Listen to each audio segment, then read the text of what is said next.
bom dia. São 4 horas da manhã e nós estamos gravando mais um vídeo sobre Lúcifer. E este é muito interessante, porque nós vamos ter uma contribuição de mestre Eliphas Levi, que é, vocês já sabem, né, uma das autoridades maiores na Cabala, na alta magia, na magia sagrada. Pois bem, Levi acredita em Lúcifer.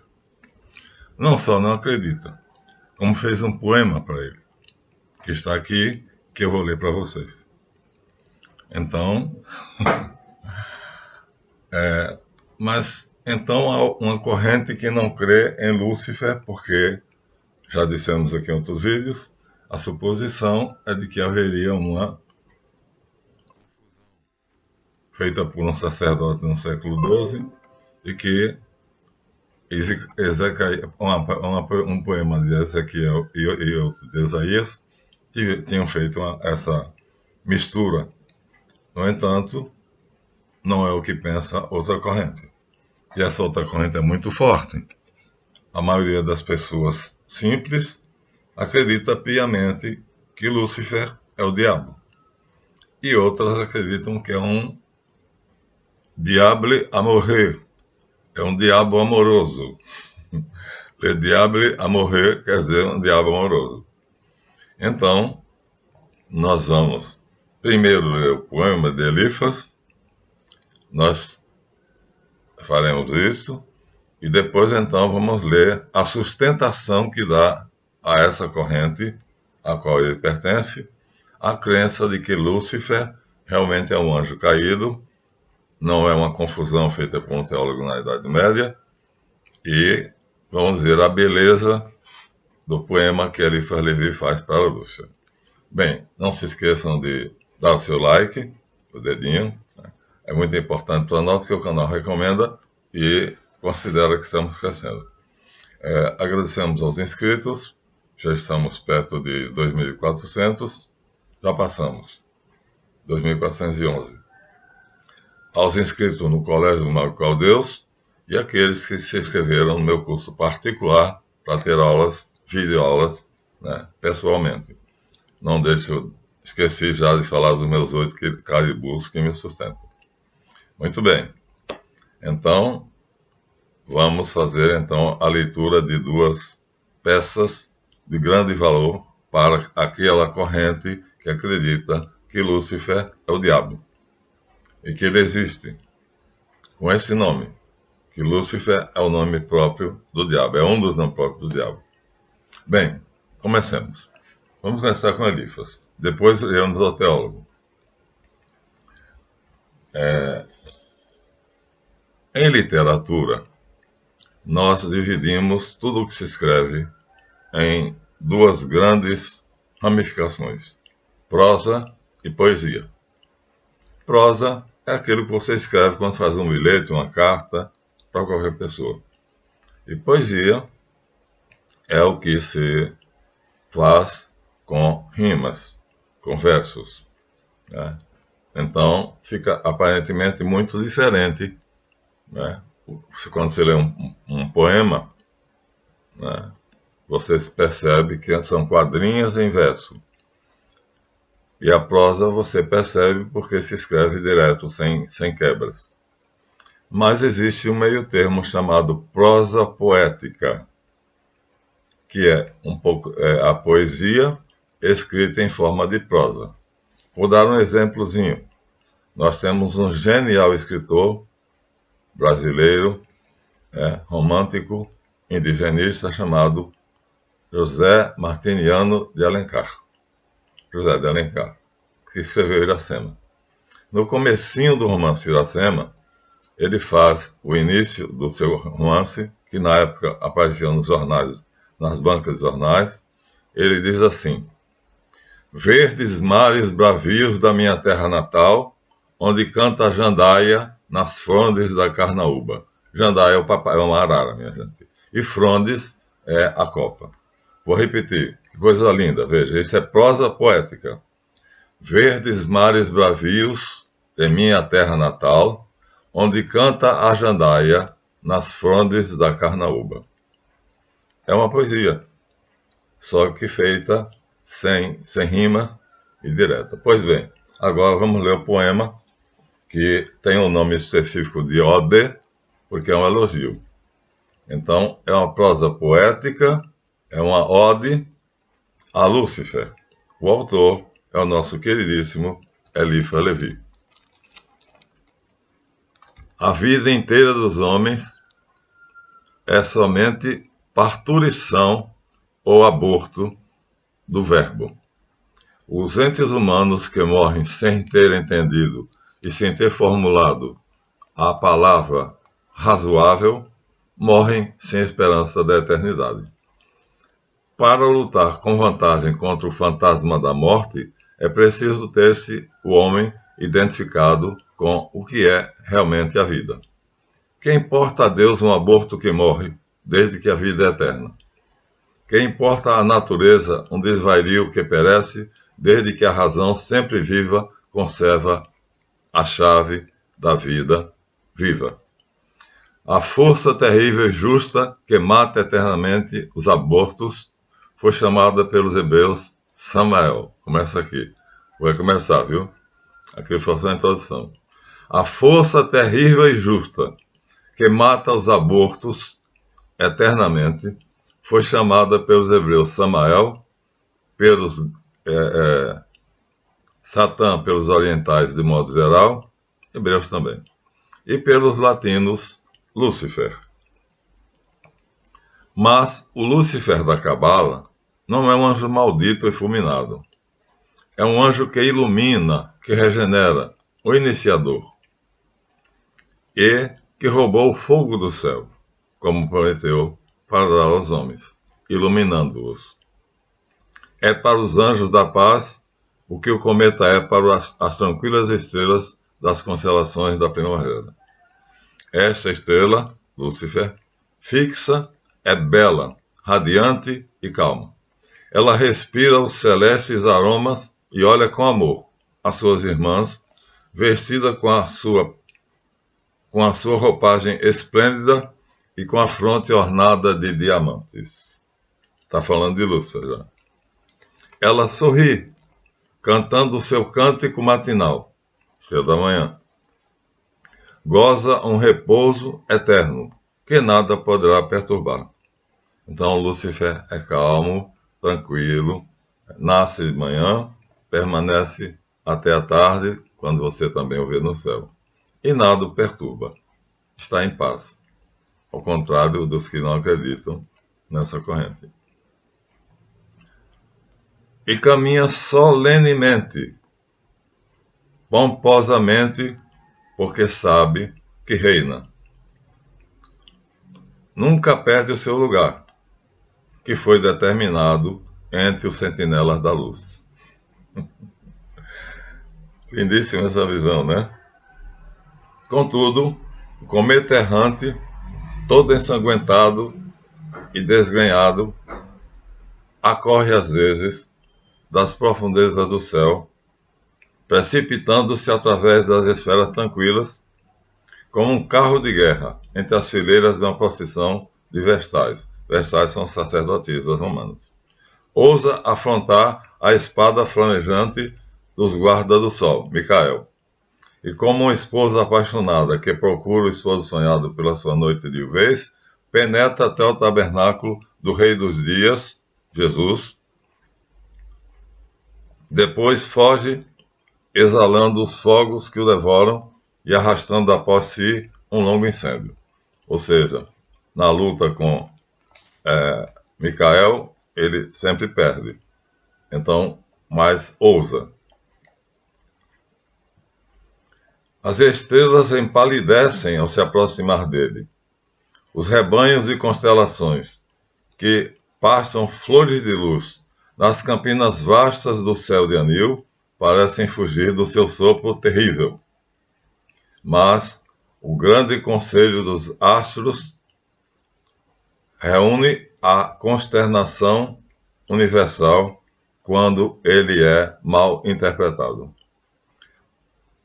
A mais bela das estrelas fixas é, enfim, encarregada de falar em nome de todo o céu e de propor a paz como um mensageiro vagabundo. Agora ele vai falar. Agora vai entrar no teatro. Meu irmão, diz ele, por que perturbas a harmonia das nossas esferas? Que mal te fizemos nós e por que,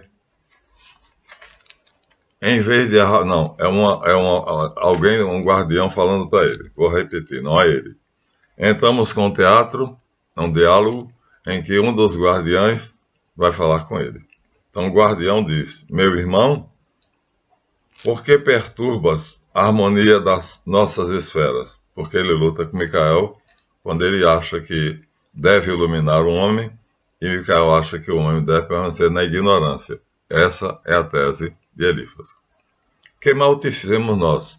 E porque, em vez de errar ao acaso, não te fixa no teu lugar, na corte no sol, no trono que ocupavas como serafim?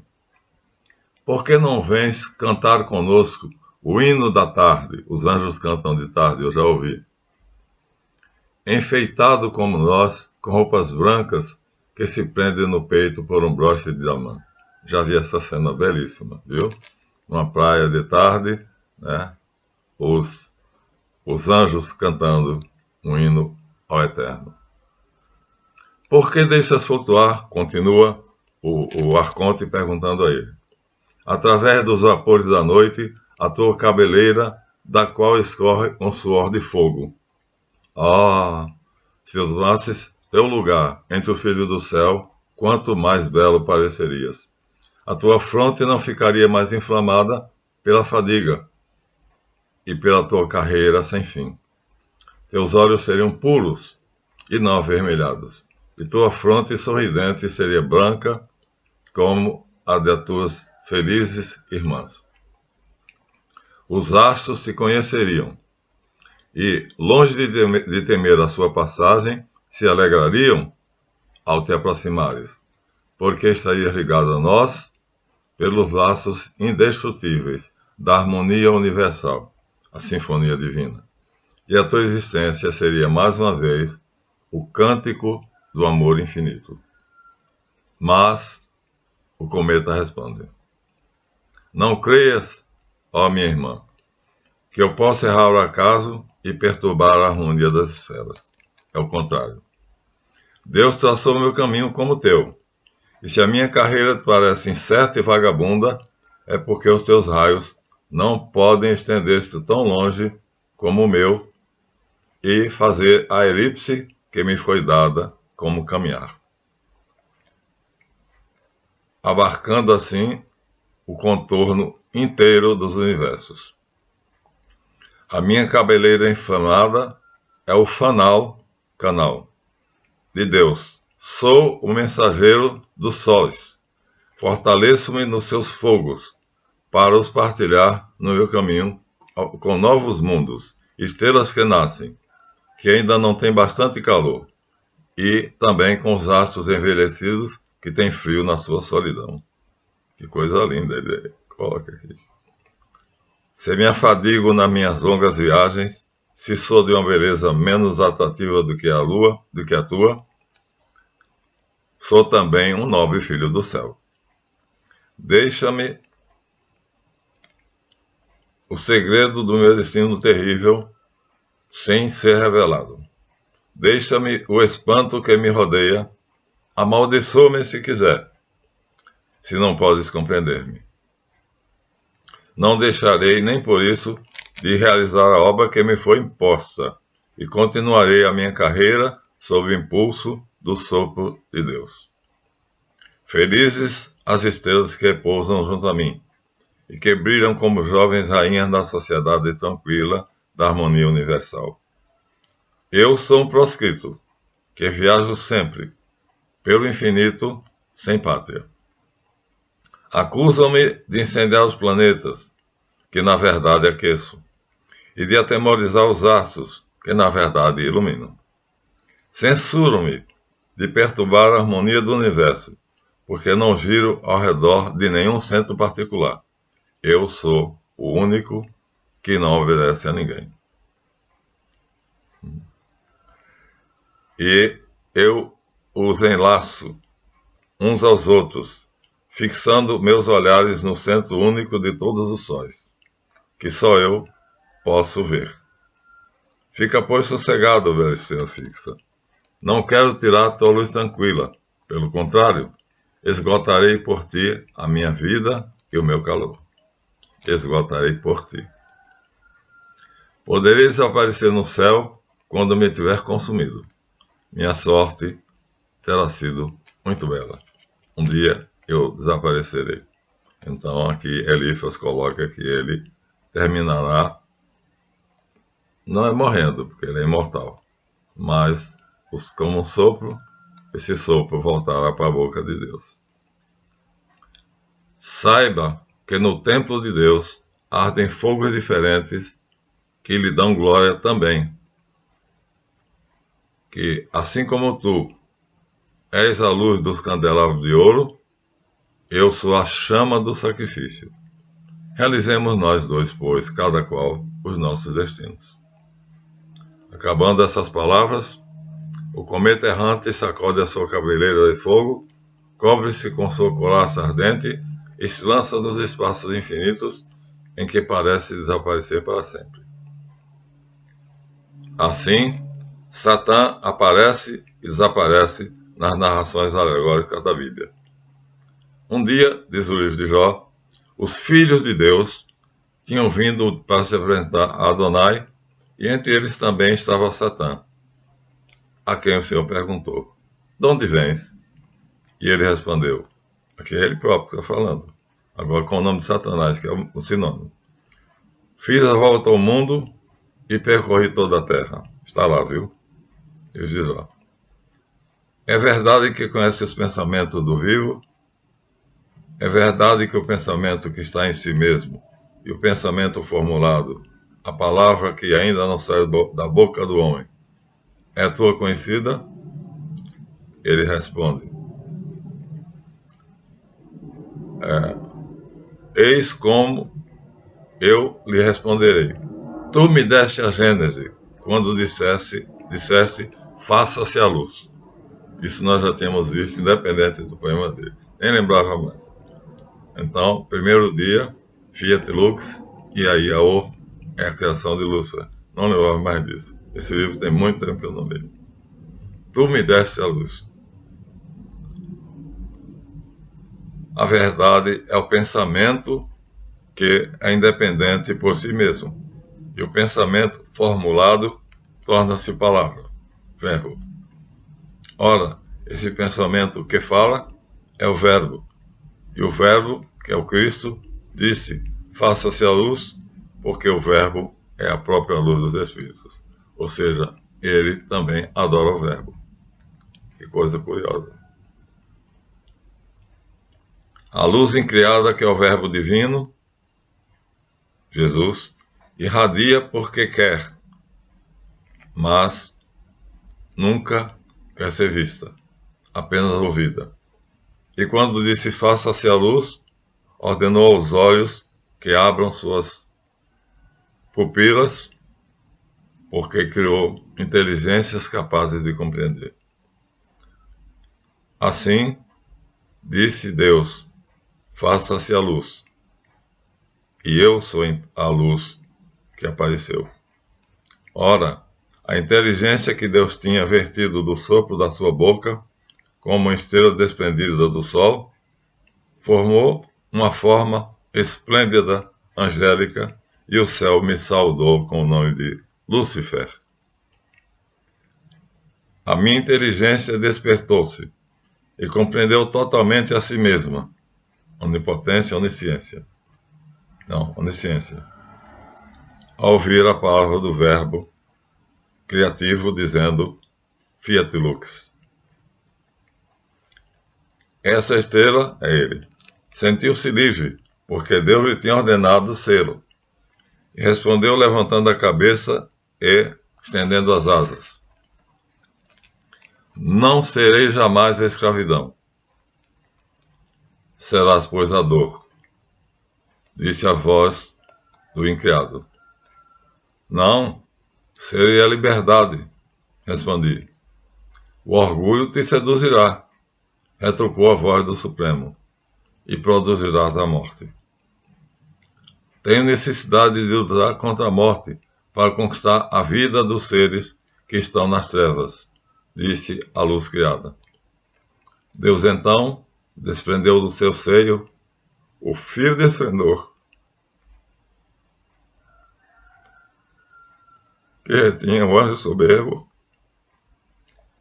e vendo, lançou na noite que assinalava da glória, amou esse filho, filho do seu pensamento, e sorrindo, com um inefável sorriso, disse a si mesmo, como a luz é bela. Deus não criou dor. É a inteligência que aceitou ser livre e por isso sofre. A dor foi condição imposta para a liberdade, porque aquele que não sofre não é livre,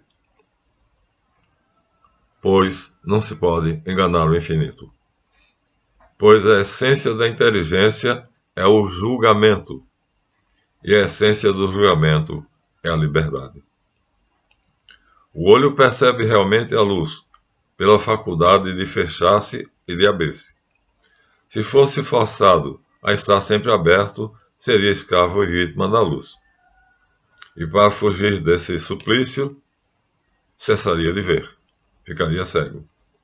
Assim, as inteligências criadas só são felizes se afirmarem a Deus a sua liberdade, que tem de negar a dele. Ora, a inteligência que nega afirma sempre alguma coisa, pois afirma a sua própria liberdade. É por isso que, parecendo blasfêmia, glorifico Deus. É por isso que o inferno era necessário para a existência do céu. Se a luz não fosse repelida pela sombra, não haveria formas visíveis. A luz, diz a Bíblia, separou-se das trevas por Deus. Então ele diz, a luz criou a sombra. E se não fosse isso, não haveria formas visíveis, porque é justamente a luz que cria as sombras, que são a matéria. Que discurso maravilhoso. Se o primeiro dos anjos, que é ele, não tivesse afrontado as profundezas da noite, a parturição de Deus não teria sido completa, e a luz criada não teria podido separar-se da luz essencial incriada.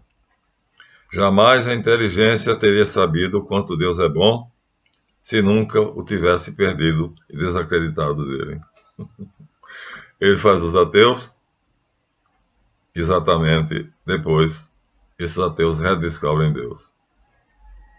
Jamais o amor infinito de Deus teria brilhado nas alegrias da sua misericórdia se eu, seu filho pródigo, não tivesse ficado, se eu tivesse ficado, vou reler. Jamais o amor infinito de Deus teria brilhado nas alegrias da sua misericórdia se eu, seu filho pródigo, tivesse ficado na casa do meu pai. Por isso eu saí. Quando tudo era luz, a luz não estava em parte alguma, porque estava em tudo.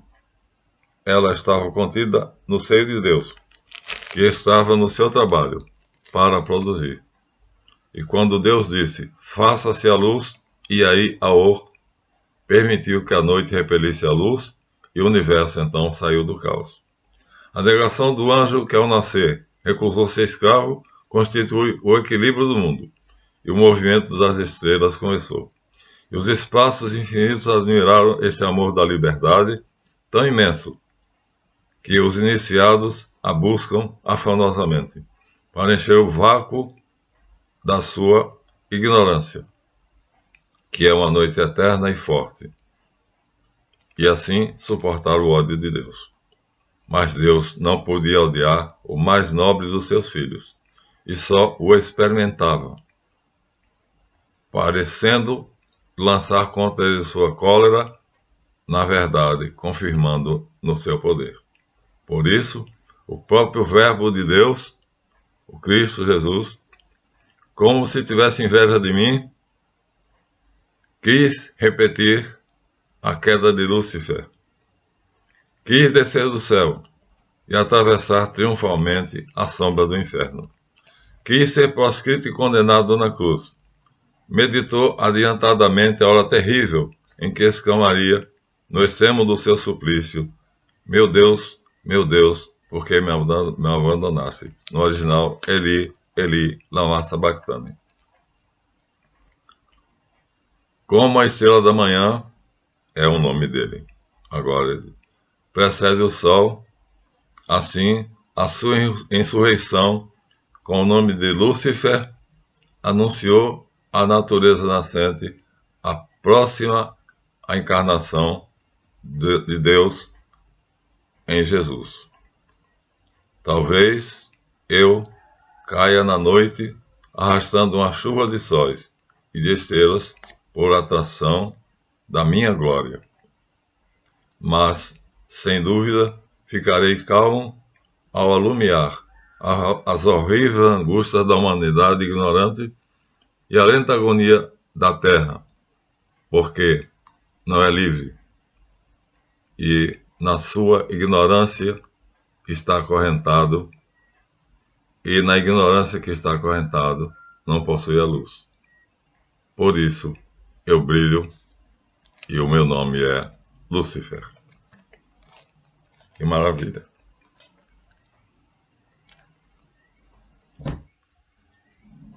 Vamos no próximo vídeo dar o embasamento teológico dessa ode. Ode quer dizer canto, cântico. Me emocionei. Que ele versaz a Lúcifer, no qual ele crê que é realmente outro nome para Satã. Aqui, aos 27 minutos, encerramos esse vídeo, que eu achei maravilhoso.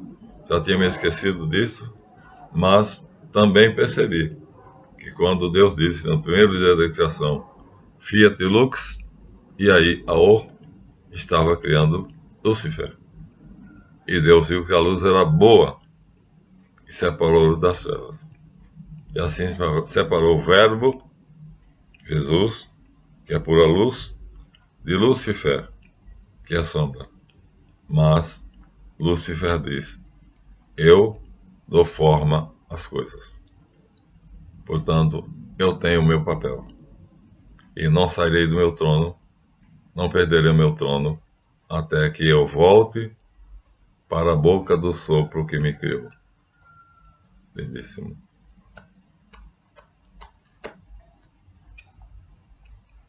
Até a próxima.